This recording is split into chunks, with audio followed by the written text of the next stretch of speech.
श्री वाहिगुरु साहिब जी। सारग महला पंजवा। अंधे खाव है बिसू की गटाक, नैन श्रवण शरीर सब हुटियो, सास गयो तत काट।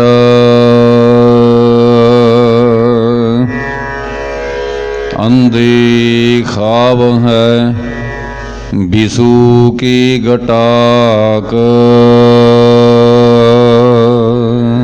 वाहिगुरु जी का खालसा, वाहिगुरु जी की फतेह। सतगुरु सच्चे पातशाह करोड़ां ब्रह्मंडां दे मालक, उपमा स्वरूप कृपालु दयालु, अंतरजामी महान ज्ञान दे सोमे,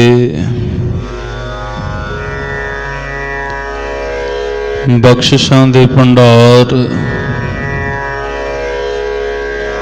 किरपा दे खजाने, जागत जोत रब्बी नूर, कलयुगी जीवां दा उद्धार करता, समुची मानवता दे रहबर, दीन दुनी दे राखे चवर, तखत छतरां दे मालक,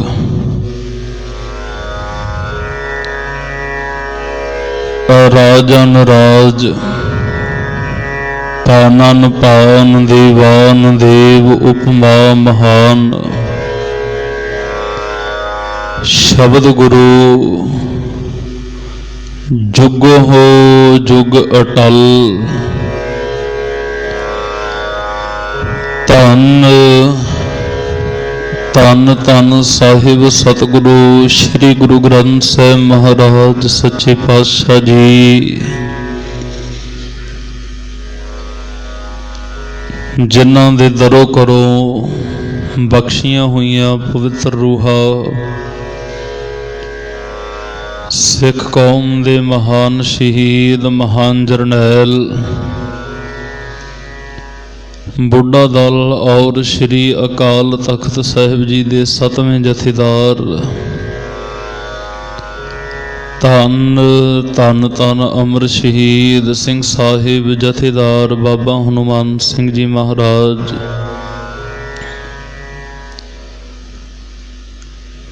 कौम दे महान शहीदां दे पवित्र चरनां नाल निवाजी पावन धरती ते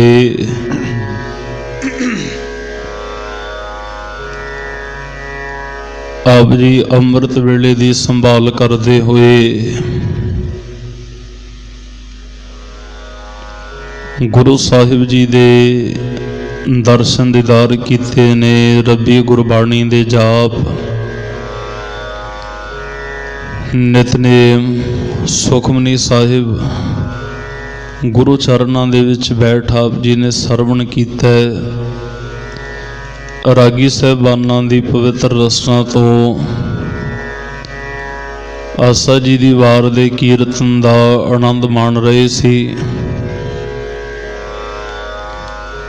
कुछ समा हर रोज दी तरह चल रही पवित्र लड़ीवार साहिब सतगुरु गुरु ग्रंथ साहिब महाराज सच्चे पातशाह जी दी रब्बी गुरबाणी दी कथा विचार, जो गुरु चरनां दे विच बैठ आपां हर रोज आनंद माणदे आ, लाहा लैंदे हां, उस पावन विचार दे नाल आपां सब ने ही जुड़न दा यतन करना है। भावें आप जी पवित्र अस्थान दे उत्ते संगत रूप दे विच बैठ जा ਘਰਾਂ ਦੇ ਵਿੱਚ ਲਾਈਵ ਦੁਆਰਾ ਗੁਰਬਾਣੀ ਦਾ ਆਨੰਦ ਮਾਣ ਰਹੇ ਹੋ, ਜਿੱਥੇ ਜਿੱਥੇ ਵੀ ਆਪ ਪਾਵਨ ਸਥਾਨ ਤੇ ਸੇਵਾ ਨਿਭਾ ਰਹੇ ਹੋ, ਆਓ ਜਿਹਨੂੰ ਸਾਹਿਬ ਜੀ ਨੇ ਬਾਣੀ ਵਿੱਚ ਜ਼ਿਕਰ ਕਰਦਿਆਂ ਹੋਇਆ ਕਿਹਾ, ਨਾਮਾ ਕਹਿਤ ਲੋਚਨਾ ਮੁਖ ਤੇ ਰਾਮ ਸੰਭਾਲ, ਹਾਥ ਪਾਉ ਕਰ ਕਾਮ ਸਭ ਚੀਤ ਨਿਰੰਜਨ ਨਾਲ। ਹੱਥਾਂ ਪੈਰਾਂ ਦੁਆਰਾ ਸੇਵਾ ਕਰਦੇ ਹੋਏ ਮਨ ਬਿਰਤੀ ਸ਼ਬਦ ਦੇ ਨਾਲ, ਗੁਰਬਾਣੀ ਦੇ ਨਾਲ, ਗੁਰੂ ਨਾਨਕ ਦੇ ਘਰ ਦੀ ਵਿਚਾਰ ਦੇ ਨਾਲ ਆਪਾਂ ਸਾਰਿਆਂ ਨੇ ਜੋੜਨ ਦੇ ਯਤਨ ਕਰਨਾ ਹੈ। ਆਓ ਆਰੰਭਤਾ ਤੋਂ ਪਹਿਲਾਂ ਜਿਤਨੇ ਵੀ ਆਪ ਗੁਰੂ ਚਰਨਾਂ ਦੇ ਵਿੱਚ ਸੰਗਤ ਰੂਪ ਦੇ ਵਿੱਚ ਉਪਸਥਿਤ ਹੋ, ਰਸਨਾ ਕੋਈ ਵੀ ਵਾਂਝੀ ਨਾ ਰਹੇ। ਸਾਰੀ ਸੰਗਤ ਅਦਬ ਸਹਿਤ ਰਸਨਾ ਪਵਿੱਤਰ ਕਰੋ, ਉਚਾਰਨ ਕਰੋ ਜੀ, ਸਤਨਾਮ ਸ੍ਰੀ ਵਾਹਿਗੁਰੂ। ਇੱਕ ਵਾਰ ਫਿਰ ਉਚਾਰਨ ਕਰੋ ਜੀ, ਸਤਨਾਮ ਵਾਹਿਗੁਰੂ। ਹਾਂਜੀ। ਸਤਨਾਮ ਸ੍ਰੀ ਵਾਹਿਗੁਰੂ ਸਾਹਿਬ ਜੀ। ਸਾਰਗ ਮਹਲਾ ਪੰਜਵਾ। ਸਾਰੰਗ ਰਾਗ ਦੇ ਅੰਦਰ ਮਹੱਲਾ ਕਹਿੰਦੇ ਨੇ ਸਰੂਪ ਨੂੰ। ਪੰਚਮ ਪਾਤਸ਼ਾਹ ਧੰਨ ਗੁਰੂ ਅਰਜਨ ਦੇਵ ਮਹਾਰਾਜ ਮੁਖਾਰ ਬਿੰਦ ਤੋਂ ਰੱਬੀ ਬਚਨ ਉਚਾਰਨ ਕਰਦੇ ਨੇ। ਸਤਿਗੁਰੂ ਮਹਾਰਾਜ ਸੱਚੇ ਪਾਤਸ਼ਾਹ ਨੇ ਇਸ ਸ਼ਬਦ ਦੇ ਵਿੱਚ ਜੋ ਆਪਾਂ ਸਾਰਿਆਂ ਨੂੰ ਸਿਧਾਂਤ ਬਖਸ਼ਿਸ਼ ਕੀਤਾ ਹੈ, ਆਓ ਸਰਵਣ ਕਰੀਏ ਜੀ। ਅੰਧੇ ਖਾਵਹਿ ਬਿਸੂ ਕੀ ਗਟਾਕ। ਹੁਣ ਇੱਥੇ ਸ਼ਬਦ ਦੇ ਵਿੱਚ ਦੋ ਸਤਿਗੁਰੂ ਪਾਤਸ਼ਾਹ ਨੇ ਸਿਧਾਂਤ ਦਿੱਤੇ ਨੇ। ਪਹਿਲਾ ਤਾਂ ਸ਼ਬਦ ਵਰਤਿਆ ਗਿਆ ਅੰਧੇ, ਤੇ ਦੂਸਰਾ ਹੈ ਜੀ ਬਿਸੂ।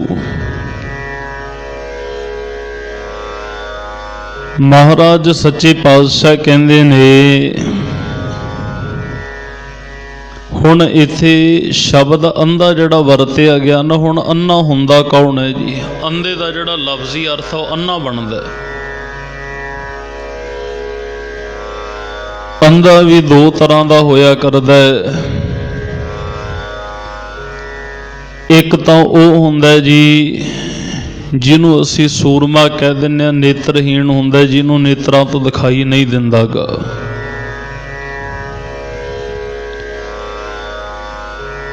ਇੱਕ ਇਨਸਾਨ ਉਹ ਹੈ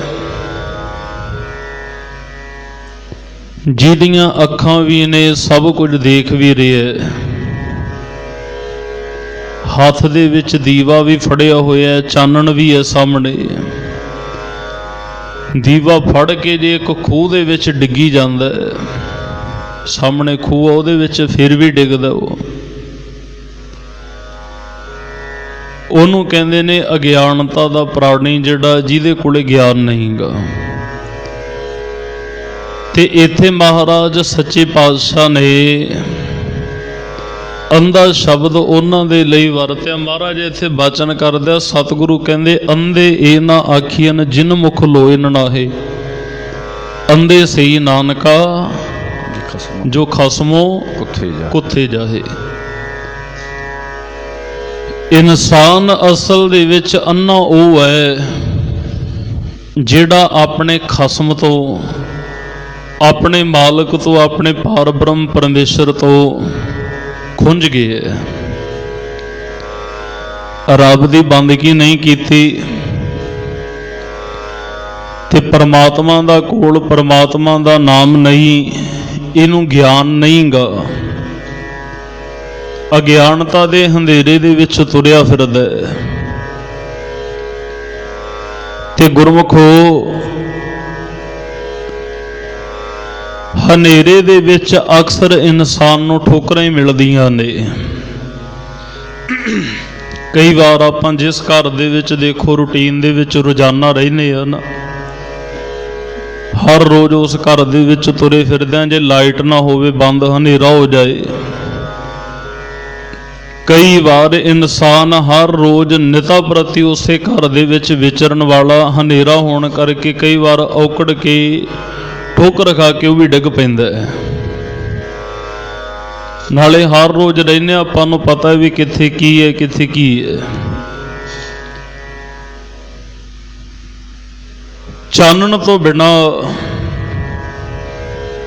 ਇਨਸਾਨ ਅਗਿਆਨਤਾ ਕਰਕੇ ਜੀ ਤਰ੍ਹਾਂ ਤਰ੍ਹਾਂ ਦੀ ਭਟਕਣਾ ਦੇ ਵਿੱਚ ਲੱਗੇ ਹੋਏ ਹੈ। ਤੇ ਪਾਤਸ਼ਾਹ ਕਹਿੰਦੇ, ਭਲਿਆ ਇਸ ਸੰਸਾਰ ਦੇ ਵਿੱਚ ਤੈਨੂੰ ਜਿਹੜਾ ਨਾ ਮੈਂ ਚਾਨਣ ਦਿੱਤਾ ਸੀ, ਪ੍ਰਕਾਸ਼ ਦਿੱਤਾ ਸੀ। ਮੈਂ ਇੱਕ ਫਿਰ ਬੇਨਤੀ ਕਰਾਂ, ਥੋੜਾ ਧਿਆਨ ਦੇ ਵਿੱਚ ਰੱਖਿਓ। ਗੁਰੂ ਗ੍ਰੰਥ ਸਾਹਿਬ ਮਹਾਰਾਜ ਸੱਚੇ ਪਾਤਸ਼ਾਹ ਜੀ ਦਾ ਜਿਹੜਾ ਪਹਿਲਾ ਪ੍ਰਕਾਸ਼ ਹੈ, ਭਾਦਰੋਂ ਸੁਦੀ ਏਕਮ 1604 ਨੂੰ ਗੁਰੂ ਅਰਜਨ ਦੇਵ ਮਹਾਰਾਜ ਸੱਚੇ ਪਾਤਸ਼ਾਹ ਨੇ ਸਨਮਾਨਯੋਗ ਬਾਬਾ ਬੁੱਢਾ ਸਾਹਿਬ ਜੀ ਤੋਂ ਕਰਵਾਉਂਦੇ। ਰੱਬੀ ਗੁਰਬਾਣੀ ਦਾ ਪ੍ਰਕਾਸ਼ ਹੋਇਆ ਤੇ ਮਹਾਰਾਜ ਸੱਚੇ ਪਾਤਸ਼ਾਹ ਕਹਿੰਦੇ, ਜਦੋਂ ਗੁਰਬਾਣੀ ਦਾ ਪ੍ਰਕਾਸ਼ ਹੋਇਆ, ਹਰ ਇੱਕ ਦੇ ਹਿਰਦੇ ਵਿੱਚ ਸਤਿਗੁਰੂ ਪਾਤਸ਼ਾਹ ਕਹਿੰਦੇ ਗੁਰਬਾਣੀ ਠੰਡ ਪਾਉਂਦੀ ਹੈ। ਭਲਿਆ ਜਿਸ ਗੁਰਬਾਣੀ ਦਾ ਨਿਤਾ ਪ੍ਰਤੀ ਹਰ ਰੋਜ਼ ਪ੍ਰਕਾਸ਼ ਹੁੰਦਾ ਹੈ ਪਵਿੱਤਰ ਅਸਥਾਨਾਂ ਦੇ ਉੱਤੇ, ਤੂੰ ਵੀ ਉਸ ਗੁਰਬਾਣੀ ਦੇ ਨਾਲ ਜੁੜ ਕੇ ਆਪਣੇ ਹਿਰਦੇ ਵਿੱਚ ਇੰਨਾ ਕੁ ਪ੍ਰਕਾਸ਼ ਕਰ ਕਿ ਤੈਨੂੰ ਸਮਝ ਲੱਗ ਜਾਏ ਤੂੰ ਇਸ ਸੰਸਾਰ ਦੇ ਉੱਤੇ ਕਰਨ ਕੀ ਆਇਆ ਹੈ, ਲੈਣ ਕੀ ਹੈ। ਕਿਉਂਕਿ ਮਹਾਰਾਜ ਸੱਚੇ ਪਾਤਸ਼ਾਹ ਕਹਿੰਦੇ ਨੇ, ਗੁਰਬਾਣੀ ਇਸ ਜਗ ਮਹਿ ਚਾਨਣ ਕਰਮ ਵਸੈ ਮਨਿਆ ਏ। ਜੇ ਚਾਨਣ ਮੁਨਾਰਾ ਹੈ ਤਾਂ ਰੱਬੀ ਗੁਰਬਾਣੀ ਕਰਕੇ, ਪ੍ਰਮਾਤਮਾ ਦਾ ਸਿਮਰਨ ਕਰਕੇ, ਉਹਦੀ ਬੰਦਗੀ ਕਰਕੇ ਅਗਿਆਨ ਦਾ ਜਿਹੜਾ ਹਨੇਰਾ ਹੈ ਨਾ, ਮਹਾਰਾਜ ਸੱਚੇ ਪਾਤਸ਼ਾਹ ਕਹਿੰਦੇ ਨੇ, ਅਗਿਆਨ ਅੰਧੇਰਾ ਕੱਟਿਆ, ਗੁਰ ਗਿਆਨ ਘਟ ਬਲਿਆ। ਜਿਸ ਦਿਨ ਗੁਰੂ ਦੇ ਕੋਲੋਂ ਗਿਆਨ ਦੀ ਪ੍ਰਾਪਤੀ ਹੋ ਗਈ, ਸਾਨੂੰ ਸੋਝੀ ਆ ਗਈ, ਇਸ ਇਨਸਾਨ ਨੂੰ ਅਗਿਆਨਤਾ ਦੇ ਵਿੱਚ ਹੋਣ ਕਰਕੇ ਨਾ, ਅਗਿਆਨੀ ਹੋਣ ਕਰਕੇ ਗਿਆਨ ਦੀਆਂ ਅੱਖਾਂ ਇਹਦੇ ਕੋਲ ਨਹੀਂ, ਇਹਦੇ ਕੋਲੇ ਗਿਆਨ ਦੀਆਂ ਅੱਖਾਂ ਨਹੀਂ। ਅਗਿਆਨਤਾ ਦੀ ਨੀਂਦ ਦੇ ਵਿੱਚ ਸੁੱਤਾ ਹੋਇਆ, ਅਗਿਆਨਤਿਆਂ ਦੀਆਂ ਅੱਖਾਂ ਕਰਕੇ ਅੰਧਾ ਹੋਇਆ ਇਨਸਾਨ, ਤੇ ਹਰ ਰੋਜ਼ ਇਹ ਕੀ ਕਰਦਾ ਜੀ, ਬਿਸੂ ਕੇ ਗੁਟਾਕ, ਬਿਸੂ ਕਹਿੰਦੇ ਨੇ ਜ਼ਹਿਰ ਨੂੰ, ਕਹਿੰਦੇ ਜ਼ਹਿਰ ਰੂਪ ਨਿੰਦਿਆ ਹਰ ਰੋਜ਼ ਇਨਸਾਨ ਕਰਦਾ ਰਹਿੰਦਾ ਹੈ। ਤਰ੍ਹਾਂ ਤਰ੍ਹਾਂ ਦੀ ਨਿੰਦਿਆ ਕਰਦਾ ਹੈ ਨਾ। ਤੇ ਮਹਾਰਾਜ ਸੱਚੇ ਪਾਤਸ਼ਾਹ ਕਹਿੰਦੇ ਵਿਸ਼ੇ ਵਿਕਾਰਾਂ ਦੀਆਂ ਵਿਉਹ ਵਾਲੀਆਂ ਵਸਤੂਆਂ ਨੂੰ ਕਹਿੰਦੇ ਵੀ ਡਕਾਰਦਾ ਇਹ। ਤੇ ਇਹ ਵੀ ਧਿਆਨ ਦੇ ਵਿੱਚ ਰੱਖਣਾ ਗੁਰਮਖੋ, ਇੱਕ ਕਿਸੇ ਪਦਾਰਥ ਦੇ ਵਿੱਚ ਇਨਸਾਨ ਨੇਤਰਾਂ ਦੇ ਸਾਹਮਣੇ ਆਪਣੇ ਦੇਖਦਿਆਂ ਕੋਈ ਜ਼ਹਿਰ ਮਿਲਾ ਦੇਵੇ, ਖਾਣ ਵਾਲੇ ਪਦਾਰਥ ਦੇ ਅੰਦਰ ਨਾ ਜ਼ਹਿਰ ਪਾ ਦੇਵੇ ਵਿੱਚ, ਇਨਸਾਨ ਦੇਖਦਾ ਹੈ ਤੇ ਦੇਖਣ ਵਾਲਾ ਕਹੇਗਾ ਵੀ ਇਹਨੇ ਜ਼ਹਿਰ ਪਾ ਦਿੱਤੀ ਹੈ, ਤੇ ਉਹ ਉਸ ਪਦਾਰਥ ਨੂੰ ਖਾਏਗਾ ਨਹੀਂ ਤੇ ਨਾ ਹੀ ਕਿਸੇ ਨੂੰ ਖਾਣ ਦੇਗਾ। ਦੱਸ ਦੇਣਾ ਵੀ ਇਹਦੇ 'ਚ ਜ਼ਹਿਰ ਮਿਲੀ ਹੈ, ਖਾਏਗਾ ਮੌਤ ਹੋ ਜਾਣੀ ਹੈ। ਉਹਦੇ ਵਿੱਚੋਂ ਤਾਂ ਚਲੋ ਵੀ ਕਿਸੇ ਹੱਦ ਤੱਕ ਇਨਸਾਨ ਦਾ ਬਚਾਅ ਹੋ ਜਾਂਦਾ ਹੈ, ਤੇ ਨੇਤਰਾਂ ਦੇ ਨਾਲ ਇਨਸਾਨ ਦੇਖਦਾ ਵੀ ਹੈ। ਕਈ ਇਨਸਾਨ ਉਹ ਹੈ ਜਿਹੜੇ ਆ ਜੀਵ ਦੁਆਰਾ ਨਿੰਦਿਆ ਰੂਪੀ ਜ਼ਹਿਰ ਕਿਸੇ ਦੇ ਕੰਨਾਂ ਦੇ ਵਿੱਚ ਪਾ ਦੇਣ, ਉਹ ਨਿਕਲਦੀ ਨਹੀਂ ਗੀ। ਕਿਸੇ ਦੇ ਪ੍ਰਤੀ ਕੋਈ ਇਹੋ ਜਿਹਾ ਅੰਦਰ ਸ਼ੱਕ ਪੈਦਾ ਕਰ ਦੇਣਾ ਨਿੰਦਿਆ ਕਰਕੇ, ਵੱਡੇ ਵੱਡੇ ਇਨਸਾਨ ਵੀ ਉੱਥੇ ਡੋਲ ਜਾਂਦੇ ਆ। ਇੱਕ ਦੋ ਬੇਨਤੀਆਂ ਸਾਂਝੀਆਂ ਕਰਾਂਗਾ। ਟੇਕ ਤੁਸੀਂ ਇਸ ਸ਼ਬਦ ਦੀ ਭੂਮਿਕਾ ਦੇ ਉੱਤੇ ਮੂਲ ਤੇ ਉੱਥੇ ਰੱਖੜੀ। ਅੰਧੇ ਖਾਵੇ ਬਿਸੂ ਕੇ ਗੁਟਾਕ, ਅਸਲ ਦੇ ਵਿੱਚ ਇੱਥੇ ਗੱਲ ਚੱਲਦੀ ਹੈ ਨਿੰਦਿਆ ਦੀ। ਨਿੰਦਕ ਬੰਦਾ ਹਰ ਰੋਜ਼ ਨਿੰਦਿਆ ਰੂਪੀ ਜ਼ਹਿਰ ਨੂੰ ਖਾਈ ਜਾਂਦਾ ਹੈ। ਕਦੇ ਕਿਸੇ ਦੀ ਨਿੰਦਿਆ ਕਰ ਦਿੱਤੀ, ਕਦੇ ਕਿਸੇ ਦੀ ਨਿੰਦਿਆ ਕੀਤੀ ਹੈ। ਧੰਨ ਗੁਰੂ ਨਾਨਕ ਦੇਵ ਮਹਾਰਾਜ ਸੱਚੇ ਪਾਤਸ਼ਾਹ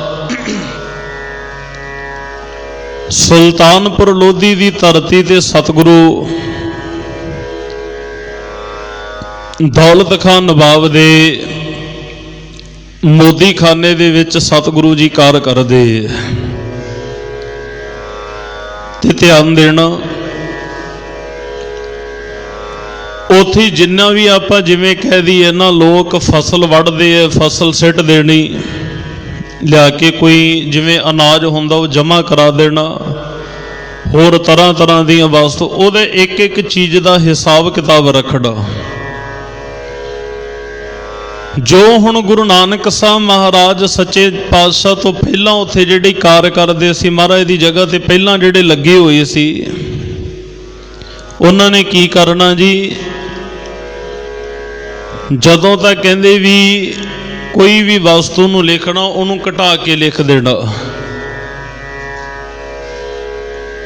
ਜਦੋਂ ਘਟਾ ਕੇ ਲਿਖਣਾ ਨਾ, ਇੰਨੀ ਕੁ ਵਸਤੂ ਆਈ ਹੈ,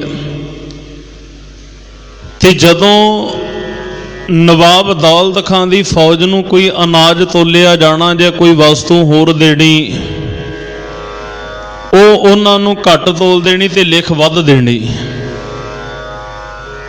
ਤੋਲਣੀ ਘੱਟ, ਲਿਖਣੀ ਵੱਧ। ਕਹਿਣ ਤੋਂ ਭਾਵ ਵੀ ਵਿੱਚੋਂ ਆਪ ਉਹਦੇ ਵਿੱਚੋਂ ਜਿਹੜੀ ਹੁਣ ਜੇ ਫੌਜ ਨੂੰ ਵੱਧ ਲਿਖ ਦਿੱਤੀ, ਘੱਟ ਹੈ, ਲਿਖੀ ਵੱਧ ਗਈ, ਤੇ ਜਿਹੜਾ ਵੱਧ ਲਿਖਿਆ ਗਿਆ ਉਹ ਆਪਣੇ ਵੱਲ ਖਿੱਚਦੇ ਆ। ਜਦੋਂ ਗੁਰੂ ਨਾਨਕ ਸਾਹਿਬ ਮਹਾਰਾਜ ਸੱਚੇ ਪਾਤਸ਼ਾਹ ਇੱਥੇ ਆਏ ਨਾ, ਤੇ ਸੁਲਤਾਨਪੁਰ ਲੋਧੀ ਦੀ ਧਰਤੀ ਦੇ ਉੱਤੇ ਸਤਿਗੁਰੂ ਮਹਾਰਾਜ ਸੱਚੇ ਪਾਤਸ਼ਾਹ ਨੇ, ਦੇਖੋ ਜੀ, ਜਿੱਥੇ ਪਵਿੱਤਰ ਸਥਾਨ ਹਟ ਸਾਹਿਬ ਹੈ ਨਾ, ਸਭ ਤੋਲਿਆ ਗਿਆ। ਲੋਕ ਲੈ ਕੇ ਜਾਂਦੇ, ਘਰ ਘਰ ਦੇ ਵਿੱਚ ਗੁਰੂ ਨਾਨਕ ਸਾਹਿਬ ਦੀ ਮਾਣ ਵਡਿਆਈ ਉਸਤਤ ਹੋ ਰਹੀ ਹੈ। ਤੇ ਜਿਹੜਾ ਨਿੰਦਕ ਬੰਦਾ ਹੁੰਦਾ ਹੈ ਨਾ, ਜਿਵੇਂ ਇੱਕ ਉੱਲੂ ਹੁੰਦਾ ਜੀ, ਉੱਲੂ ਨੂੰ ਸਿਰਫ ਹਨੇਰਾ ਚੰਗਾ ਲੱਗਦਾ ਜੇ ਸੂਰਜ ਚੜ ਜਾਏ ਨਾ, ਕਿਉਂਕਿ ਉਹਨੂੰ ਦਿਨ ਵੇਲੇ ਦੀਦਾ ਨਹੀਂ, ਅੰਧਰਾਤਾ ਹੋ ਜਾਂਦਾ, ਦਿਸਦਾ ਨਹੀਂਗਾ। ਇੱਕ ਗੰਦਗੀ ਦੇ ਉੱਤੇ ਬੈਠਣ ਵਾਲੀ ਮੱਖੀ ਹੋਵੇ, ਤੁਸੀਂ ਚੰਦਨ ਵਗੈਰਾ ਹੋਰ ਤਰ੍ਹਾਂ ਤਰ੍ਹਾਂ ਦੇ ਛਿੜਕਾ ਕਰ ਦਿਓ, ਜਮਾਂ ਨਹੀਂ ਉੱਥੇ ਬੈਠੇਗੀ, ਉਹਨੇ ਗੰਦਗੀ ਦੇ ਉੱਤੇ ਬੈਠਣਾ ਹੈ। ਨਿੰਦਕ ਬੰਦਾ ਸਤ ਸੰਗਤ ਨਹੀਂ ਕਰੇਗਾ, ਰੱਬ ਦੇ ਪਿਆਰਿਆਂ ਦੀ ਉਸਤਤ ਨਹੀਂ, ਉਹਨੇ ਨਿੰਦਿਆ ਹੀ ਕਰਨੀ ਹੈ। ਤੇ ਇੱਕ ਵਿਦਵਾਨ ਦਾ ਕਥਨ, ਉਹ ਕਹਿੰਦਾ, ਸੂਰਜ ਚੜਿਆ ਦੇਖ ਕੇ ਉੱਲੂ ਘਬਰਾਵੇ, ਮੈਲੇ ਦੀਆਂ ਮੱਖੀਆਂ ਸੁਗੰਧ ਨਾ ਪਾਵੇ, ਮਨਮੁਖ ਦੋਖੀ ਨਿੰਦਕਾ ਸਤ ਸੰਗ ਨਾ ਪਾਵੇ। ਮਨਮੁਖ ਦੋਖੀਆਂ ਨੂੰ ਸਤ ਸੰਗਤ ਚੰਗੀ ਨਹੀਂ ਲੱਗਦੀ। ਗੁਰੂ ਨਾਨਕ ਸਾਹਿਬ ਮਹਾਰਾਜ ਦੇ ਪ੍ਰਤੀ ਇਹਨਾਂ ਨੇ ਨਿੰਦਿਆ ਕੀਤੀ ਜੀ। ਨਵਾਬ ਕੋਲ ਗੱਲ ਕਰ ਦਿੱਤੀ ਹੈ, ਸਭ ਕੁਝ ਲੁਟਾਈ ਜਾਂਦਾ, ਉਹ ਘਰ ਘਟ ਵੇਚ ਕੇ ਵੀ ਪੂਰਾ ਨਹੀਂ ਹੋਏਗਾ, ਉਜਾੜ ਦੇਣਾ ਸਭ ਕੁਝ ਤੁਹਾਡੇ ਤੇ। ਨਿੰਦਿਆ ਕੀਤੀ ਗੁਰੂ ਨਾਨਕ ਸਾਹਿਬ ਮਹਾਰਾਜ ਸੱਚੇ ਪਾਤਸ਼ਾਹ ਦੀ, ਹਿਸਾਬ ਕਿਤਾਬ ਦੇ ਲਈ ਬਿਠਾ ਲਏ ਗਏ। ਜਦੋਂ ਹੁਣ ਸਾਰਾ ਹਿਸਾਬ ਹੋਇਆ ਤੇ 760 ਰੁਪਏ ਗੁਰੂ ਨਾਨਕ ਸਾਹਿਬ ਮਹਾਰਾਜ ਸੱਚੇ ਪਾਤਸ਼ਾਹ ਦੇ ਨਵਾਬ ਦੌਲਤ ਖਾਨ ਦੇ ਵੱਲ ਵੱਧ ਨਿਕਲੇ। ਲੋਕ ਕਹਿੰਦੇ ਸਨ ਗੁਰੂ ਨਾਨਕ ਸਾਹਿਬ ਕਰਜ਼ਾ ਚੜਾ ਲੈਣਗੇ ਆਪਣੇ ਸਿਰ, ਕਰਜ਼ਾ ਚੜ ਜਾੜਾ।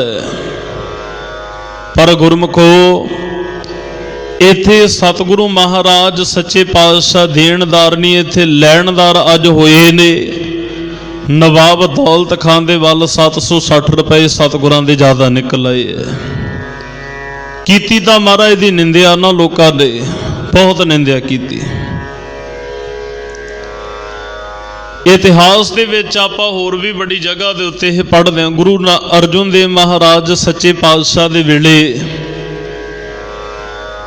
ਡਾਕਟਰ ਭਾਈ ਵੀਰ ਸਿੰਘ ਜੀ ਲਿਖਦੇ ਨੇ, ਕਲਾਨੌਰ ਦਾ ਰਹਿਣ ਵਾਲਾ ਜਿਹੜਾ ਚੰਦੂ ਹੈ ਨਾ, ਇਸ ਚੰਦੂ ਦੀ ਧੀ ਸੀ ਸਦਾ ਕੌਰ। ਮਹਾਰਾਜ ਸੱਚੇ ਪਾਤਸ਼ਾਹ ਗੁਰੂ ਹਰਗੋਬਿੰਦ ਸਾਹਿਬ ਮਹਾਰਾਜ ਦੇ ਨਾਲ ਰਿਸ਼ਤੇ ਨਾਤੇ ਦੀ ਗੱਲ ਚੱਲਦੀ ਹੈ, ਗੱਲ ਪੱਕੀ ਹੋਣ ਤੇ ਆ ਗਈ। ਜਦੋਂ ਪੁਰੋਹਿਤਾਂ ਨੇ ਜਾ ਕੇ ਦੱਸਿਆ ਨਾ, ਕਹਿਣ ਲੱਗੇ, ਕਹਿੰਦੇ ਤੁਹਾਡੀ ਧੀ ਦਾ ਰਿਸ਼ਤਾ ਅਸੀਂ ਬਹੁਤ ਉੱਚੇ ਖਾਨਦਾਨ ਦੇ ਵਿੱਚ ਕਰਕੇ ਆਏ ਆ। ਪੁੱਛਿਆ ਕਿਹੜਾ ਖਾਨਦਾਨ? ਮੈਂ ਗੱਲ ਇੱਥੇ ਨਿੰਦਕ ਬੰਦੇ ਦੀ ਚੱਲ ਰਹੀ ਹੈ ਜੀ, ਜਿਹੜਾ ਨਿੰਦਿਆ ਕਰਨ ਵਾਲਾ ਹੈ ਨਾ, ਉਹ ਨਿੰਦਿਆ ਕਰ ਕਰਕੇ ਹੀ ਜ਼ਹਿਰ ਨੂੰ ਖਾਈ ਜਾਂਦਾ ਰਹਿੰਦਾ ਹੈ।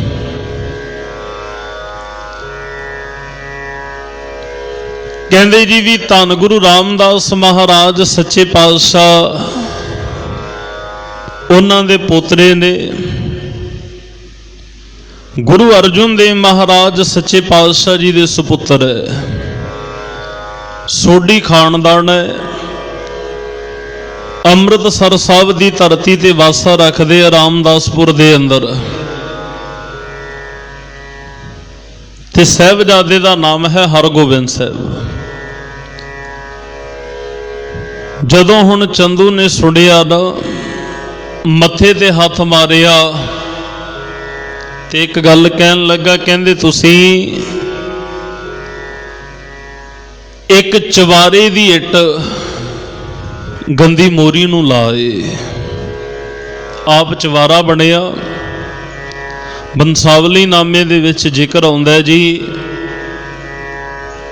ਤੇ ਹੋਰ ਵਿਦਵਾਨਾਂ ਨੇ ਵੀ ਇਸ ਗੱਲ ਦਾ ਜ਼ਿਕਰ ਕੀਤਾ। ਕਵੀ ਸੰਤੋਖ ਸਿੰਘ ਜੀ ਲਿਖਦੇ ਨੇ, ਕਹਿੰਦੇ ਆਪ ਚਵਾਰਾ ਬਣਿਓ ਪਾਪੀ, ਗੁਰੂ ਨਾਨਕ ਕਰ ਉਹਨ ਮੋਰੀ ਥਾਪੀ। ਨਿੰਦਿਆ ਕੀਤੀ ਗਈ ਗੁਰੂ ਨਾਨਕ ਸਾਹਿਬ ਦੇ ਘਰ ਦੀ, ਤੇ ਸੰਗਤ ਇਸ ਚੀਜ਼ ਨੂੰ ਬਰਦਾਸ਼ਤ ਨਾ ਕਰ ਸਕੀ। ਮਹਾਰਾਜ ਨੂੰ ਬੇਨਤੀ ਕੀਤੀ, ਸਾਹਿਬਾ ਇਸ ਨਿੰਦਕ ਬੰਦੇ ਦੀ ਗੱਲ ਕੋਈ ਵੀ ਮਨਜ਼ੂਰ ਨਹੀਂ ਕਰਨੀ। ਨਿੰਦਿਆ ਕੀਤੀ ਜੀ ਉਹਨੇ। ਔਰ ਸਤਿਗੁਰੂ ਮਹਾਰਾਜ ਸੱਚੇ ਪਾਤਸ਼ਾਹ ਕਹਿੰਦੇ, ਗਿਆਨ ਦੀਆਂ ਅੱਖਾਂ ਨਾ ਹੋਣ ਕਰਕੇ ਅਗਿਆਨਤਾ ਦੇ ਵਿੱਚ ਇਨਸਾਨ ਜਦੋਂ ਅੰਧਾ ਹੁੰਦਾ ਹੈ ਨਾ, ਉਦੋਂ ਨਿੰਦਿਆ ਬਹੁਤ ਕਰਦਾ। ਤੇ ਸਤਿਗੁਰੂ ਮਹਾਰਾਜ ਸੱਚੇ ਪਾਤਸ਼ਾਹ ਕਹਿਣ ਲੱਗੇ, ਜਿਹੜਾ ਨਿੰਦਕ ਹੈ ਨਾ, ਗੁਰੂ ਸਾਹਿਬ ਇਹ ਵੀ ਕਹਿ ਰਹੇ ਨੇ, ਕਹਿੰਦੇ ਨਿੰਦਾ ਭਲੀ ਕਿਸੈ ਕੀ ਨਾਹੀ, ਮਨ ਮੁਖ ਮੁਗਧ ਕਰਨ, ਮੂੰਹ ਕਾਲੇ ਤਿਨ ਨਿੰਦਕਾਂ ਨਰਕੈ ਘੋਰ ਪਵਨ। ਨਿੰਦਿਆ ਕਿਸੇ ਦੀ ਵੀ ਕਰਨੀ ਚੰਗੀ ਨਹੀਂ। ਅਸਲ ਦੇ ਵਿੱਚ ਨਿੰਦਿਆ ਹੈ ਕਿ ਜੀ, ਥੋੜਾ ਧਿਆਨ ਦੇਣਾ। ਦੇਖੋ, ਦੋ ਇਨਸਾਨ ਨੇ ਨਾ, ਮੰਜ਼ਿਲ ਇੱਕ ਹੈ। ਉਸ ਸਿਖਰ ਦੇ ਉੱਤੇ ਇਨਸਾਨ ਇਹ ਚਾਹੁੰਦਾ ਵੀ ਮੈਂ ਉਹਨੂੰ ਮੈਂ ਛੂਹ ਲਵਾਂ, ਉੱਥੇ ਮੈਂ ਚਲਿਆ ਜਾਵਾਂ।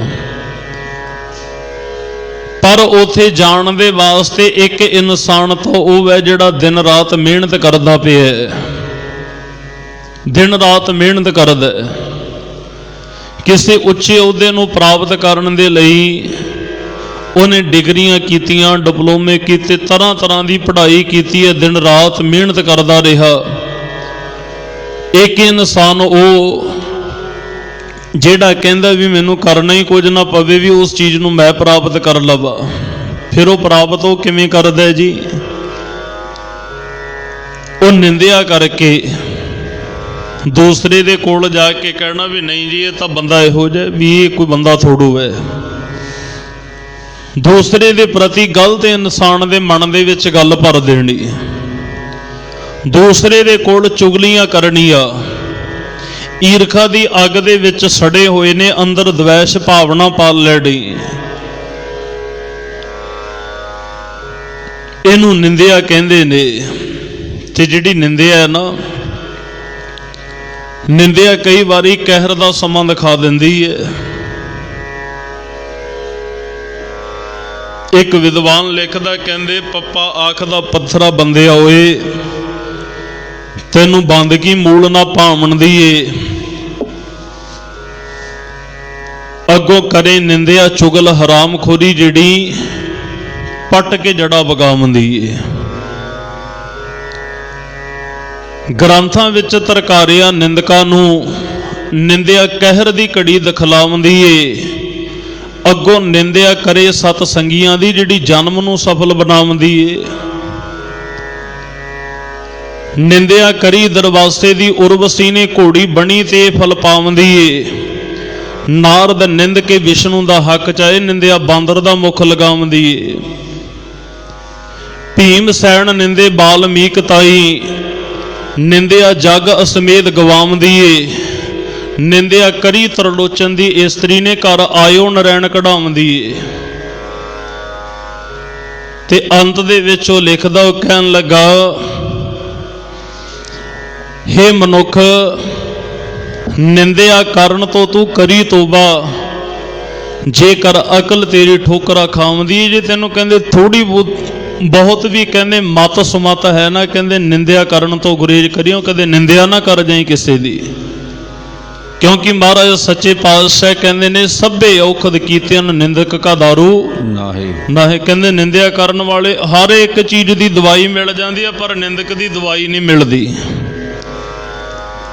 ਗੁਰਮੁਖੋ, ਨਿੰਦਿਆ ਕਰਨ ਵਾਲੇ ਦਾ ਭਲਾ ਹੋ ਸਕਦਾ ਹੈ, ਪਰ ਹੋਏਗਾ ਉਦੋਂ ਜੇ ਕਿਤੇ ਰੱਬ ਦੇ ਪਿਆਰੇ ਦੀ, ਕਿਸੇ ਸਾਧੂ ਦੀ ਪਹੁੰਚੀ ਹੋਈ ਅਵਸਥਾ ਵਾਲੇ ਦੀ ਸੰਗਤ ਕਰ ਲਏ।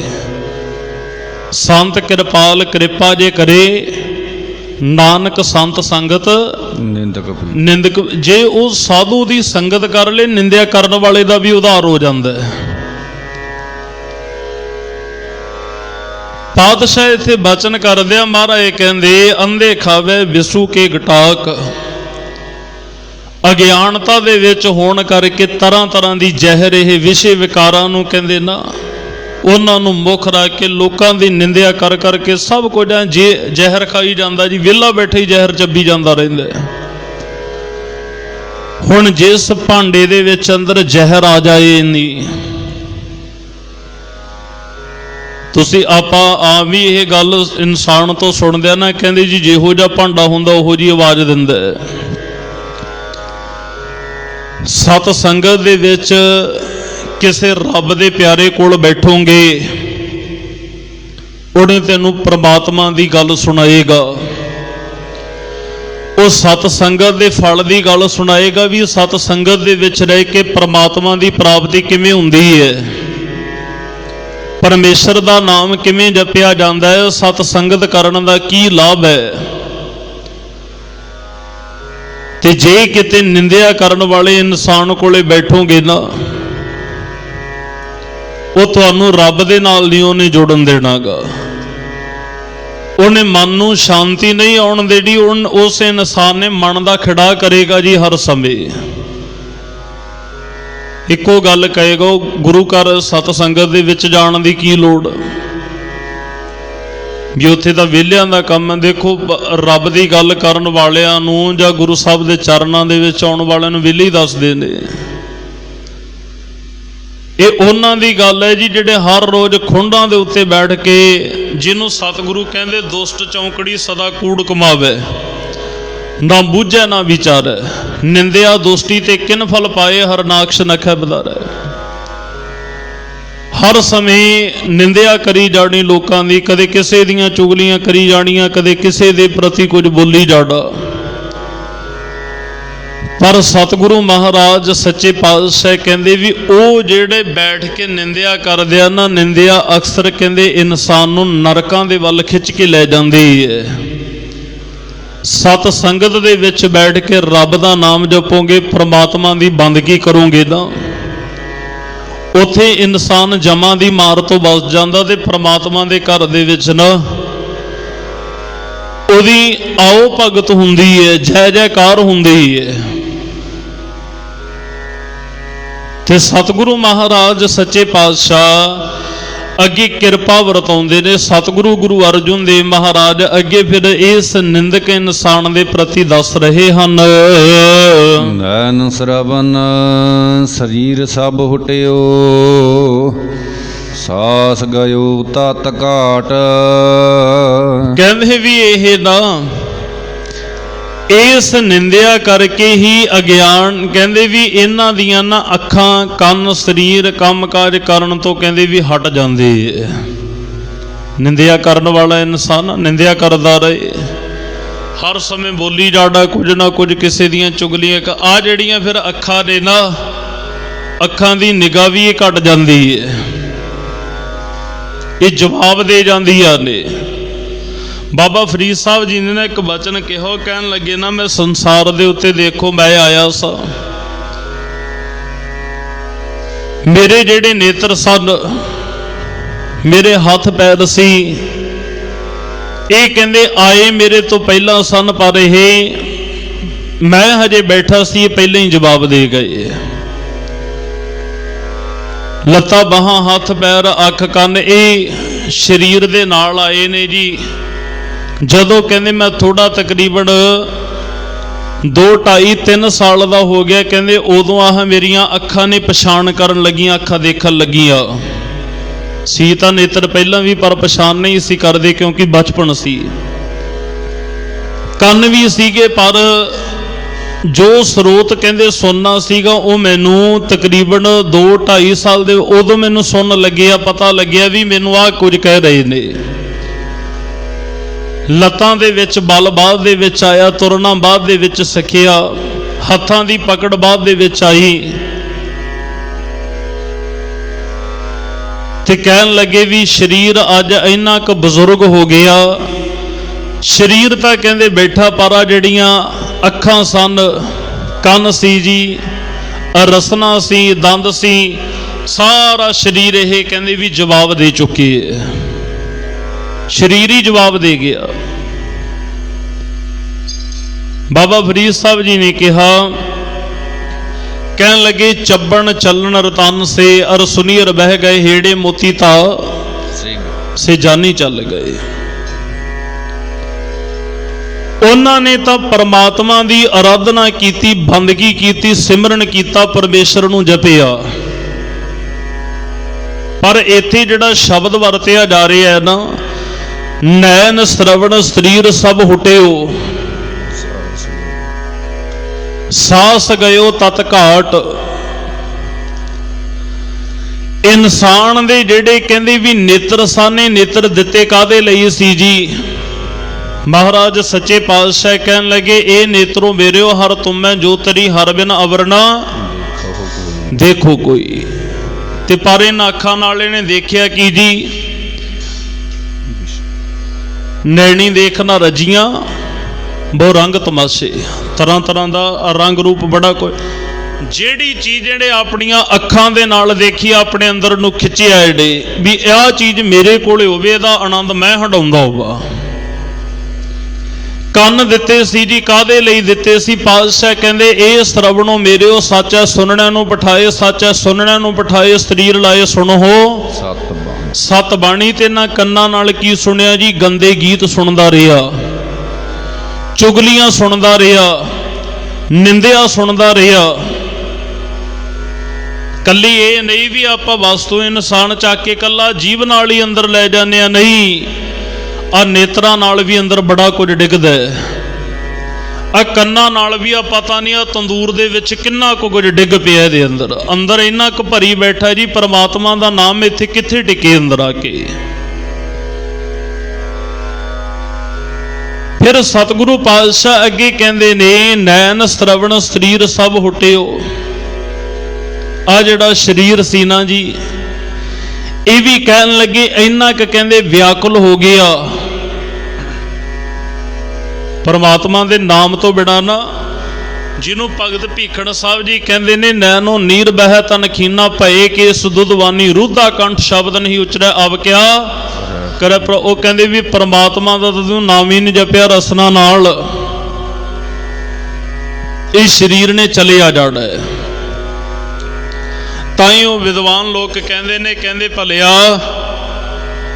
ਕਾਲੇ ਕੇਸ ਭਏ ਜਬ ਬੱਗੇ ਹੱਥ ਪੈਰ ਜੋ ਕੰਬਣ ਲੱਗੇ, ਥੋੜੀ ਉਮਰ ਰਹੀ ਹੁਣ ਅੱਗੇ ਰੋ ਰੋ ਜਿੰਦ ਪਛਤਾਉਂਦੀ ਹੈ। ਨਾਮ ਜਪੀ ਤੂੰ ਇਹ ਮਨ ਮੇਰੇ ਸ਼ੋਰ ਜਗਤ ਕੇ ਝਗੜੇ ਚੇਰੇ ਦਿਨ ਰਾਤ ਸਰ ਪਰ ਤੇਰੇ ਮੌਤ ਫੇਰੀਆਂ ਪਾਉਂਦੀ ਹੈ। ਕੋਈ ਪਤਾ ਨਹੀਂ ਕਦੋਂ ਇਹਦੇ ਨਿਸ਼ਾਨੇ ਤੇ ਜਿਸ ਦਿਨ ਆ ਗਿਆ ਨਾ, ਤੇ ਮਹਾਰਾਜ ਸੱਚੇ ਪਾਤਸ਼ਾਹ ਕਹਿੰਦੇ ਕੇਲ ਕਰਿੰਦੇ ਹੰਝ ਨੂੰ ਅਨਚਿੰਤੇ ਬਾਝ ਪਏ ਤੇ ਸਰਬ ਦੇ ਕੇਲਾ ਵਿਸਰੀਆਂ। ਜੋ ਮਨ ਚੇਤਨਾ ਚੇਤੇ ਸਨ, ਜਿਹੜਾ ਚਿਤ ਚੇਤੇ ਵੀ ਨਹੀਂ ਹੁੰਦਾ ਉਹ ਹੋ ਜਾਂਦਾ ਹੈ। ਤੇ ਸਤਿਗੁਰੂ ਮਹਾਰਾਜ ਸੱਚੇ ਪਾਤਸ਼ਾਹ ਇੱਥੇ ਕਿਰਪਾ ਕਰਦੇ ਕਹਿੰਦੇ ਨੇ, ਉਹ ਕਹਿੰਦੇ ਸਰੀਰ ਬਿਲਕੁਲ ਥੱਕ ਗਿਆ, ਜਵਾਬ ਹੀ ਦੇ ਗਿਆ। ਤੇ ਫਿਰ ਜਿਹੜਾ ਸਤਿਗੁਰੂ ਮਹਾਰਾਜ ਕਹਿੰਦੇ ਅੰਦਰ ਜਿਹੜੇ ਸਵਾਸ ਸੀ ਨਾ ਪ੍ਰਮਾਤਮਾ ਦੇ ਵੱਲੋਂ ਤੇਰੇ ਜਿਸਮ ਖਜ਼ਾਨੇ ਦੇ ਵਿੱਚ ਪਾਏ, ਘੱਟ ਵੱਧ ਨਾ ਕੋਈ ਕਰਾਉਣ ਵਾਲਾ, ਨਾ ਇਹਨੂੰ ਕੋਈ ਵਧਾ ਸਕਦਾ ਤੇ ਨਾ ਘਟਾ ਸਕਦਾ। ਜਿਹੜੇ ਅੰਦਰ ਜਿਹੜੇ ਪ੍ਰਮਾਤਮਾ ਨੇ ਸਵਾਸ ਗਿਣ ਕੇ ਦਿੱਤੇ ਹੋਏ ਨੇ, ਦਿਨ ਰਾਤ ਦੇ ਵਿੱਚ 24,000 ਸਵਾਸ ਆਉਂਦਾ। ਜਿਹੜੇ ਬੰਦਗੀ ਕਰਨ ਵਾਲੇ ਮਹਾਂਪੁਰਖ ਨੇ ਨਾ ਰੱਬ ਦੇ ਪਿਆਰੇ, ਉਹ ਸਵਾਸਾਂ ਨੂੰ ਦਸਮ ਦੇ ਵਿੱਚ ਟਿਕਾ ਲੈਂਦੇ ਆ। ਉਹਨਾਂ ਨੂੰ ਤਕਰੀਬਨ 21-22 ਹਜ਼ਾਰ ਦੇ ਕਰੀਬ ਇੰਨੇ ਕੁ ਸਵਾਸ ਆਉਂਦੇ ਨੇ, ਕਿਉਂਕਿ ਉਹ ਸਵਾਸ ਬਚਾਉਂਦੇ ਨੇ। ਮਹਾਤਮਾ ਦੀ ਸਾਧੂਆਂ ਦੀ ਉਮਰ ਵੀ ਬੜੀ ਲੰਬੇਰੀ ਹੋਇਆ ਕਰਦੀ ਹੈ। ਗੁਰਮੁਖੋ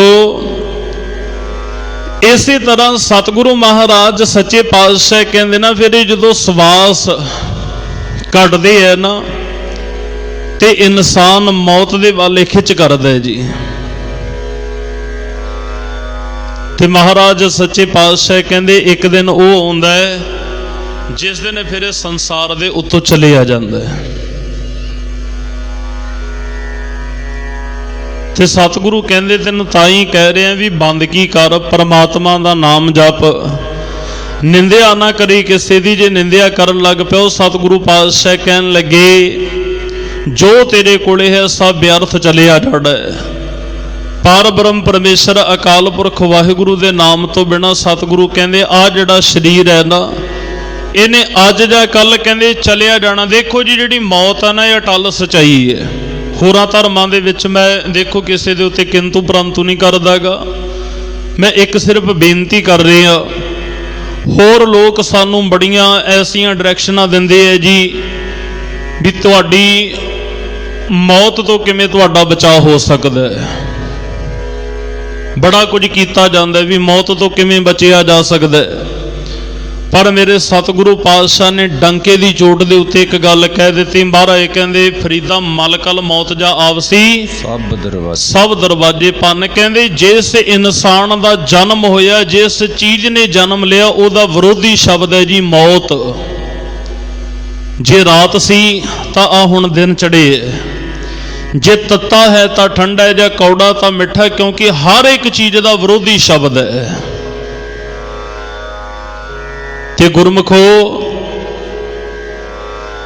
ਇੱਥੇ ਇਸ ਗੱਲ ਨੂੰ ਧਿਆਨ ਦੇ ਵਿੱਚ ਰੱਖਣਾ, ਸਤਿਗੁਰੂ ਪਾਤਸ਼ਾਹ ਕਹਿੰਦੇ ਮੌਤ ਜ਼ਰੂਰ ਆਏਗੀ, ਪਰ ਉਸ ਮੌਤ ਦੇ ਆਉਣ ਤੋਂ ਪਹਿਲਾਂ ਜਨਮ ਤੋਂ ਲੈ ਕੇ ਜਿਹੜਾ ਮੌਤ ਤੱਕ ਦਾ ਸਫ਼ਰ ਹੈ, ਇਹਨੂੰ ਜਿਹੜਾ ਇਹਦੇ ਵਿਚਾਲੜਾ ਸਮਾਂ ਉਹਨੂੰ ਜ਼ਿੰਦਗੀ ਕਿਹਾ ਜਾਂਦਾ ਹੈ। ਉਹਨੂੰ ਧਰਮ ਦੀ ਯਾਤਰਾ ਵੀ ਕਿਹਾ ਜਾਂਦਾ, ਉਹਨੂੰ ਸੰਸਾਰ ਦੀ ਯਾਤਰਾ ਵੀ ਕਿਹਾ ਜਾਂਦਾ। ਜਾਂ ਆਪਾਂ ਸ਼ਬਦ ਇਹ ਵਰਤ ਲਈਏ, ਜਨਮ ਤੋਂ ਲੈ ਕੇ ਜਿਹੜਾ ਮੌਤ ਤੱਕ ਦਾ ਸਫ਼ਰ ਹੈ, ਇਹਦੇ ਵਿੱਚ ਹੈ ਜਿਹੜਾ ਇਹਨੂੰ ਸੰਸਾਰ ਤੋਂ ਲੈ ਕੇ ਨਿਰੰਕਾਰ ਤੱਕ ਦੀ ਯਾਤਰਾ ਵੀ ਕਿਹਾ ਜਾਂਦਾ ਹੈ।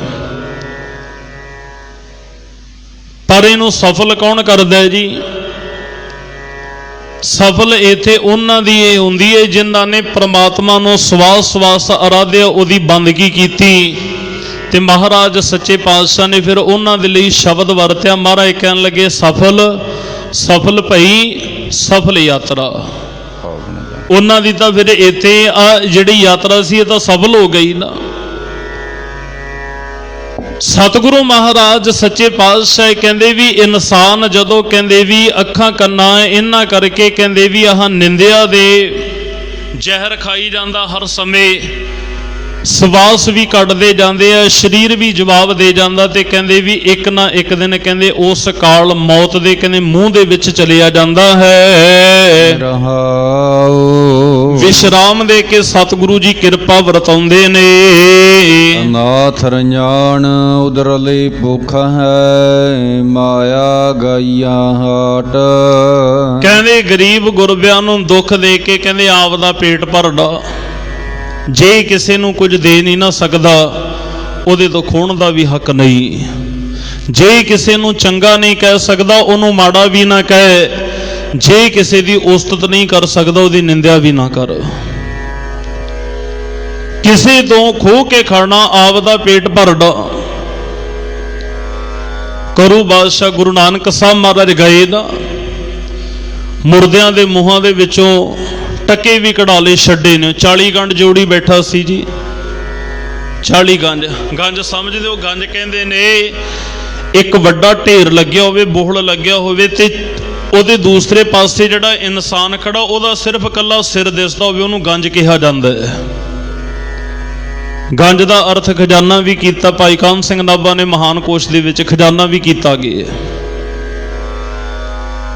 ਕੌਰੂ ਬਾਦਸ਼ਾਹ ਨੇ 40 ਗੰਜ ਜੋੜ ਰੱਖੇ ਹੈ, ਤੇ ਇਹ ਜੋ ਕੁਝ ਜੋੜਿਆ ਨਾ, ਤੇ ਮਹਾਰਾਜ ਸੱਚੇ ਪਾਤਸ਼ਾਹ ਕਹਿੰਦੇ ਇਹ ਪਾਪਾਂ ਬਾਝੋਂ ਹੋਵੇ ਨਾਈ, ਮੂਇਆ ਸਾਥ ਨਾ ਜਾਈਏ। ਪਾਪਾਂ ਨਾਲ ਇਕੱਠਾ ਕੀਤਾ ਧਨ ਕਿਸੇ ਦਾ ਬਣਦਾ ਨਹੀਂ, ਤੇ ਮਰਨ ਤੋਂ ਬਾਅਦ ਨਾਲ ਨਹੀਂ ਜਾਂਦਾਗਾ। ਇੰਨਾ ਜ਼ਰੂਰ ਹੈ ਜੀ, ਜੇ ਜਿਹੜੇ ਇਨਸਾਨ ਨੇ ਇਕੱਠੀ ਕੀਤੀ ਹੈ ਨਾ ਪਾਪਾਂ ਦੀ ਕਮਾਈ, ਆਪ ਮਰ ਗਿਆ ਤੇ ਪਿੱਛੋਂ ਵੀ ਰੌਲਾ ਪਵਾ ਦਿੰਦੀ ਹੈ, ਭਰਾਵਾਂ ਦੇ ਕਤਲ ਕਰਾ ਦਿੰਦੀ ਇਹ ਮਾਇਆ। ਮਾਇਆ ਨੇ ਤਾਂ ਇੱਕ ਗੱਲ ਕਹਿ ਦਿੱਤੀ, ਕਹਿਣ ਲੱਗੇ ਕਹਿੰਦੇ ਦੇਖ ਤੂੰ ਮੈਨੂੰ ਇਕੱਠਾ ਕੀਤਾ, ਤੇਰਾ ਧੰਨਵਾਦ। ਕਹਿੰਦੇ ਤੂੰ ਸੰਸਾਰ ਤੋਂ ਚਲਿਆ ਜਾਏਗਾ, ਮਰ ਜਾਏਗਾ ਨਾ, ਤੇਰੇ ਮਿੱਤਰ ਦੋਸਤ ਰਿਸ਼ਤੇਦਾਰ ਸਾਕ ਸੰਬੰਧੀ ਭੈਣ ਭਰਾ ਸਾਰੇ ਹੀ ਰੋਣਗੇ, ਪਰ ਕਹਿੰਦੇ ਮੈਂ ਨਹੀਂ ਰੋਣਾ। ਉਹ ਪੁੱਛਦਾ ਕਹਿੰਦਾ ਕਿਉਂ, ਤੂੰ ਕਿਉਂ ਨਹੀਂ ਰੋਣਾ? ਤੈਨੂੰ ਤਾਂ ਮੈਨੇ ਯਤਨਾਂ ਨਾਲ ਇਕੱਠਾ ਕੀਤਾ। ਉਹ ਕਹਿੰਦੇ ਯਤਨਾਂ ਨਾਲ ਇਕੱਠਾ ਜ਼ਰੂਰ ਕੀਤਾ ਹੋਏਗਾ, ਕਹਿੰਦੇ ਤੂੰ ਮਰਤਾ ਸਹੀ, ਤੇਰੇ ਤੋਂ ਬਾਅਦ ਸਾਂਭਣ ਵਾਲੇ ਬੜੇ ਬੈਠੇ ਐ। ਪਾਤਸ਼ਾਹ ਦੀ ਬਾਣੀ ਕਹਿੰਦੀ ਹੈ ਖਾਸਾ ਮਰੈ ਤੋ ਨਾਰ ਨਾ ਰੋਵੇ। ਇੱਥੇ ਜਿਹੜਾ ਨਾਰ ਸ਼ਬਦ ਮਾਇਆ ਦੇ ਲਈ ਵਰਤਿਆ ਗਿਆ, ਖਸਮ ਮਰੈ ਤੋ ਨਾਰ ਨਾ ਰੋਵੇ, ਉਸ ਰਖਵਾਰਾ ਔਰੋ ਹੋਵੇ। ਬੜੇ ਬੈਠੇ ਨੇ ਪਿੱਛੇ ਸਾਂਭਣ ਵਾਲੇ, ਪਰ ਸਤਿਗੁਰੂ ਪਾਤਸ਼ਾਹ ਕਹਿੰਦੇ ਉਹ ਕਿਸੇ ਗਰੀਬ ਦੇ ਪੇਟ ਦੇ ਉੱਤੇ ਲੱਤ ਮਾਰਨੀ, ਦੂਸਰਿਆਂ ਨੂੰ ਦੁੱਖ ਦੇ ਕੇ ਆਪ ਦਾ ਪੇਟ ਪਾਲਣਾ। ਤੇ ਗੁਰਮਖੋ ਜਿਸ ਦਿਨ ਗੁਰੂ ਨਾਨਕ ਸਾਹਿਬ ਮਹਾਰਾਜ ਸੱਚੇ ਪਾਤਸ਼ਾਹ ਗਏ ਆ ਨਾ, ਬਾਹਰ ਦੇ ਵਿੱਚ ਬੈਠ ਕੇ ਸਤਿਗੁਰੂ ਠਿਕਰੀਆਂ ਤੇ ਰੋੜੇ ਇਕੱਠੇ ਕਰਨ ਲੱਗ ਪਏ। ਆ ਕੇ ਜਦੋਂ ਮਹਾਰਾਜ ਨੂੰ ਮਿਲੇ, ਕਹਿਣ ਲੱਗੇ ਕਹਿੰਦੇ ਫਕੀਰਾ ਇਹ ਕੀ ਕਰਦਾ ਪਿਆ? ਸਤਿਗੁਰੂ ਪਾਤਸ਼ਾਹ ਨੇ ਬਚਨ ਕੀਤਾ, ਕਹਿੰਦੇ ਆਹ ਠੀਕਰੀਆਂ ਇਕੱਠੀਆਂ ਕਰਦੇ। ਕਹਿੰਦੇ ਇਹਨਾਂ ਦਾ ਕੀ ਕਾਰਨ ਹੈ? ਕਹਿੰਦੇ ਥੋੜੇ ਦਿਨਾਂ ਬਾਅਦ ਆ ਮੇਰਾ ਸਰੀਰ ਚੱਲਿਆ ਜਾਏਗਾ। ਮੈਂ ਇੱਕ ਹੋਰ ਬੇਨਤੀ ਕਰਾਂ, ਮੇਰੇ ਗੱਲ ਚੇਤੇ ਆ ਗਈ। ਦੇਖੋ ਗੁਰੂ ਨਾਨਕ ਸਾਹਿਬ ਮਹਾਰਾਜ ਸੱਚੇ ਪਾਤਸ਼ਾਹ ਜਿੱਥੇ ਵੀ ਗਏ, ਉਹਨਾਂ ਦੇ ਧਰਮ ਦੇ ਵਿੱਚੋਂ, ਉਹਦੀ ਗੱਲ ਦੇ ਵਿੱਚੋਂ ਹੀ ਗਿਆਨ ਕਰਵਾਇਆ। ਕਈ ਵਾਰ ਇਨਸਾਨ ਲਖੀਰ ਖਿੱਚਦਾ ਨਾ, ਉਹ ਲਖੀਰ ਨੂੰ ਮੇਟਣ ਦੀ ਲੋੜ ਨਹੀਂ ਹੁੰਦੀ, ਉਹਦੇ ਤੋਂ ਦੂਸਰੇ ਪਾਸੇ ਆਪਦੀ ਲਖੀਰ ਵੱਡੀ ਖਿੱਚਦੇ, ਉਹ ਆਪ ਹੀ ਘਟ ਜਾਂਦੀ ਹੈ। ਪਾਤਸ਼ਾਹ ਨੇ ਉਹਨੂੰ ਉਹਦੇ ਘਰ ਦੇ ਸਾਹਮਣੇ ਬੈਠ ਕੇ ਸਮਝਾਇਆ। ਮਹਾਰਾਜ ਨੂੰ ਜਦੋਂ ਪੁੱਛਿਆ, ਕਹਿੰਦੇ ਵੀ ਫਕੀਰਾ ਮਰਨ ਤੋਂ ਬਾਅਦ ਤਾਂ ਕਹਿੰਦੇ ਸਰੀਰ ਵੀ ਨਹੀਂ ਨਾਲ ਜਾਂਦਾ, ਆ ਰੋਡ ਤੇ ਠਿਕਰੀਆਂ ਕਿੱਥੇ ਲੈ ਜਾਏਗਾ? ਮਹਾਰਾਜ ਕਹਿੰਦੇ ਜੇ ਮੇਰੀਆਂ ਠਿਕਰੀਆਂ ਰੋਡ ਨਾਲ ਨਹੀਂ ਜਾਣਗੀਆਂ, ਜਿਹੜੇ ਤੂੰ ਇੰਨੇ ਜੋੜੀ ਬੈਠਾ ਕਿੱਥੇ ਲੈ ਕੇ ਜਾੜੇ? ਮਹਾਰਾਜ ਦੇ ਚਰਨ ਫੜ ਲਏ ਜੀ। ਕਹਿੰਦਾ ਜੀ ਹੁਣ ਦੱਸੋ ਕੀ ਕਰਾਂ? ਮਹਾਰਾਜ ਕਹਿੰਦੇ ਜਿਨ੍ਹਾਂ ਤੋਂ ਲਏ ਆ ਵੰਡਦੇ ਸਾਰਾ ਲੋਕਾਂ ਦੇ ਵਿੱਚ, ਇਹਨਾਂ ਨੂੰ ਵੰਡਦੇ ਰੱਖੀ, ਇਹਨਾਂ ਕੋਲੇ ਜ਼ਹਿਰ ਰੂਪ ਹੈ। ਮਲਕ ਭਾਗੋ ਨੇ ਲੋਕਾਂ ਦਾ ਖੂਨ ਚੂਸ ਚੂਸ ਕੇ ਕੀ ਕੁਝ ਇਕੱਠਾ ਕੀਤਾ ਸੀ, ਬ੍ਰਹਮ ਭੋਜ ਕੀਤਾ ਗਿਆ। ਸਾਰੇ ਇਲਾਕੇ ਦੇ ਸਾਧੂ ਮਹਾਤਮਾ ਬੜੇ ਲੋਕ ਸੱਦੇ, ਸਭ ਗਏ ਨੇ। पर गुरु नानक साहब महाराज सच्चे पातशाह नहीं गए। जिस दिन महाराज नूं पुछया, कहंदे जी तुसीं नहीं आ रहे, कारण की? महाराज कहन लगे गरीबां दा खून चूस चूस के ना ये लोकां नूं दुख दे के तू सब कुछ इकट्ठा करके उहदा भोजन करा रहे आ। महाराज कहंदे सानूं जहर खवा रहे आ ये नहीं। प्रतख दिखाया जी, एक हथ दे विच कोदरे दी बाजरे दी रोटी भाई लालो दे घर दी, ते दूसरे पासे मलक भागो दा पकड़े होया वो पूड़ा। जदों सतगुरु पातशाह ने दोनों हत्थां नाल कहंदे भी नचोड़े है ना, एक पासों दुध निकलदा किरत दी रोटी दे विचों, ते लोकां नूं दुख दे के जिहड़ा इकट्ठा कीता उहदे विचों खून दीयां धारां वह तुरी आ। धन गुरु हरगोबिंद साहब महाराज छेवें पातशाह ग्वालियर दे किले दे विच गए। भावें हर रोज 500 रुपया रजीना मिलदा सी, हरदास दरोगा दिंदा भी है, पर सतगुरु पातशाह ने उन्हां दे घर दा नहीं खादा। पता सी भी यह लोकां दे नाल कुट मार के दुखी करके आपदा खजाने इन्हां ने भरे होए ने तुरकां ने इस्लाम दे आले। भाई बिधि चंद दे भाई पैड़ा ये बाहर किरत करके किरत करन जांदे, उत्थों कमाई करके लेके आउंदे ने। किरत दी रोटी खाधी गुरु साहब ने। मां गुजरी ते साहिबजादियां दे लई बाबा मोती राम मेहरा ये भावें जेल दा दरोगा सी, उत्थों दे सारे आए गए कैदियां नूं रोटी पानी दिया करदा, चोरियों रोटी लैके चला गया जी। इतिहास दे पन्ने कहंदे ने।